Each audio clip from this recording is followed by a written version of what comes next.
안녕하세요. 소소담입니다. 이 천연세제 삼총사 많이들 알고 계시죠? 우리가 천연이라는 말 때문에 환경에도 좋을 것 같고 우리 몸에도 해롭지 않을 것 같아서 많이 사용하고 있는데요. 이 세제들도 잘못 사용하면 우리의 몸이나 또 물건에 해를 끼칠 수 있습니다. 효과 없는 세척법이 될 수도 있고요. 오늘은 이 세제들 올바르게 사용하는 방법 알아보도록 하겠습니다. 일단 우리가 이 세제들을 이해하기 위해선 아래의 표를 간단하게 알아야 하는데요. 산성도를 나타내는 표입니다. 가운데 pH 7이 중성이고요. pH 7에서 아래로 내려갈수록 산성, 올라갈수록 알칼리성입니다. 우리가 마시는 물이나 우리의 혈액이 pH 7 중성 정도 됩니다. 그런데 이걸 왜 알아야 하냐면요. 이 세제들이 각각 산성도가 다르기 때문입니다.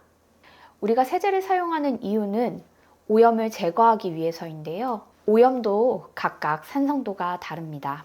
예를 들면 우리가 가장 많이 제거하는 생활 오염, 음식물에 의한 오염이나 기름때, 땀에 의한 오염, 이런 것들은 산성 오염 물질이기 때문에 반대인 염기성 세제들로 제거해야 합니다. 반대로 물때나 세제 찌꺼기 같은 염기성 오염 물질은 반대인 산성, 구연산을 이용해서 제거해야 합니다. 그래서 서로 중화가 되면서 제거가 되는 건데요. 이걸 만약에 반대로 사용하게 되면 전혀 효과 없는 세척법이 되는 것입니다. 그럼 이제 하나씩 알아보겠습니다. 우리가 가장 자주 사용하는 베이킹소다입니다. 베이킹소다는 pH 8로 약 염기성입니다. 빵 만들 때도 사용하는 식용도 가능한 약한 염기성이기 때문에 알고 보면 큰 세척력을 기대할 수 없는 세제입니다. 하지만 장점도 많은데요. 연마, 흡착, 탈취 효과가 좋아서 기름을 제거하는 기능이 뛰어납니다. 요리 후 프라이팬에 남은 오일이나 고추기름을 제거하기 위해서는 많은 양의 키친타올이나 세제가 필요한데요. 베이킹소다를 뿌려주고 문질러주면 기름이 쏙 없어집니다.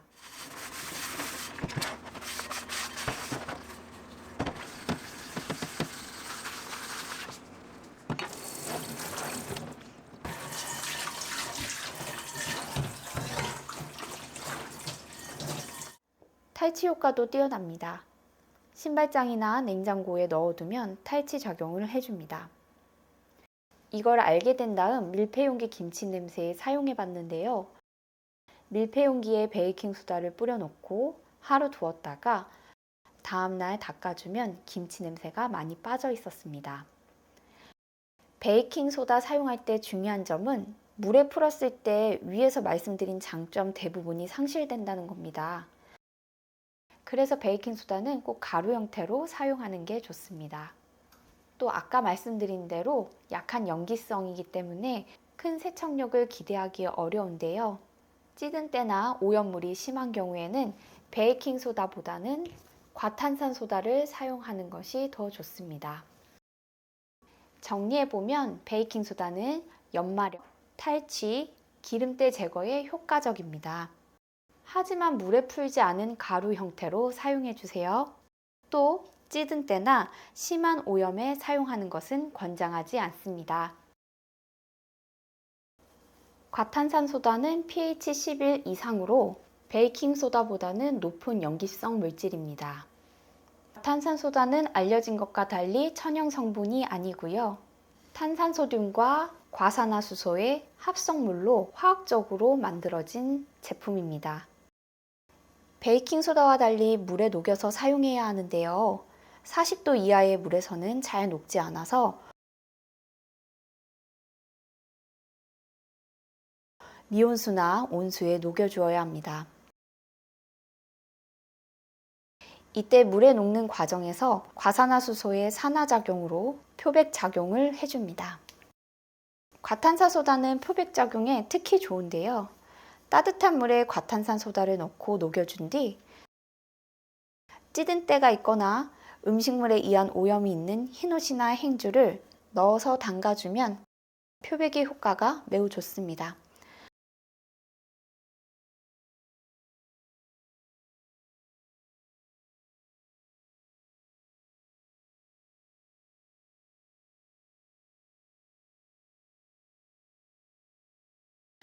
하지만 색빠짐이 있을 수 있기 때문에 색이 있는 옷은 피해야 하고 너무 장시간 두면 옷감이 상할 수 있습니다.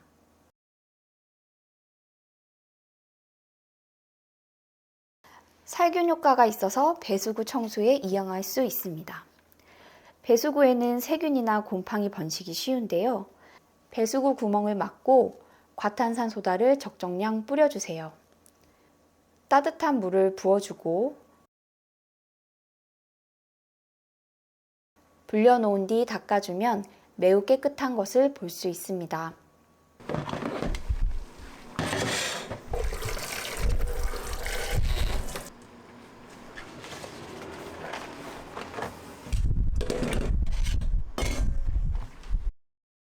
주의할 점은 알루미늄, 구리, 철 같은 금속은 과탄산소다에 부식시킬 수 있으므로 스테인레스만 사용해 주세요. 실제로 가스레인지의 이 부분 과탄산소다에 넣었다가 버리신 분들 많아요. 과탄산소다는 잘못 사용하면 독이 될 수 있습니다. 강한 염기성을 띠기 때문에 장갑을 꼭 착용하고 만지는 것이 좋고, 뜨거운 물과 만났을 때 나오는 기체를 다량 흡입하면 호흡기나 눈 점막 등에 좋지 않으니 환기를 꼭 해줘야 합니다. 오래된 배수구에 사용하면 부식을 일으킬 수 있어 너무 자주 사용하거나 다량 사용해선 안 됩니다. 사용 후에는 잘 헹궈내서 옷감에 과탄산소다가 남아있지 않게 해주세요. 정리해보면 과탄산소다의 장점은 표백, 얼룩 제거, 살균입니다. 강염기성이기 때문에 고무장갑을 착용해 주시고 호흡기와 점막에 안 좋은 영향을 줄 수 있으니 꼭 환기를 시켜주세요.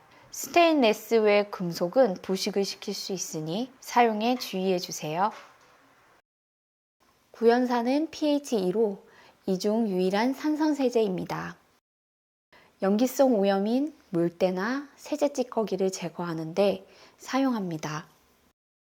구연산도 미지근한 물에 녹여 사용합니다. 샤워부스에 남아있는 물때들을 중성세제로 닦고 그래도 닦이지 않아서 매직블럭으로 닦았었는데요.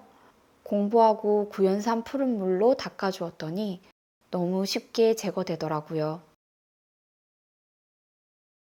화장실 샤워부스, 수전, 싱크볼에 닦아주면 쉽게 물때를 제거할 수 있고 반짝반짝해집니다.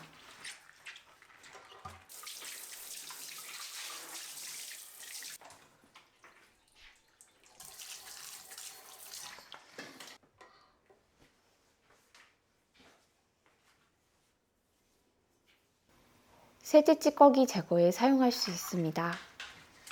세탁기 세제를 넣는 통에서 세균 번식이 많다고 합니다. 구연산을 이용해 닦아주면 금방 뽀독뽀독 닦입니다.